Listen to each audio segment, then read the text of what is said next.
பயந்து போன மனிதர்களை பார்த்து தேவனாகிய கர்த்தர், பயப்படாதே, நான் உன் கூட தான் இருக்கிறேன் அப்படி என்று சொன்ன ஒரு 5 இடங்களை நான் உங்களுக்கு இப்பொழுது சுட்டி காண்பிக்கிறேன்.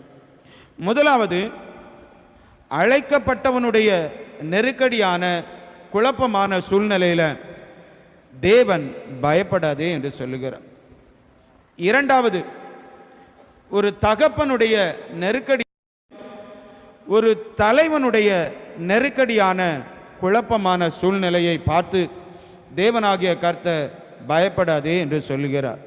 நான்காவது, அபிஷேகம் பண்ணப்பட்டவனுடைய நெருக்கடியான குழப்பமான சூழ்நிலையில் தேவன் அவனை பார்த்து பயப்படாதே என்று சொல்லுகிறார். ஐந்தாவது, ஊழியக்காரனை பார்த்து அவருடைய நெருக்கடியான குழப்பமான சூழ்நிலையை பார்த்து தேவனாகிய கர்த்தர் பயப்படாதே என்று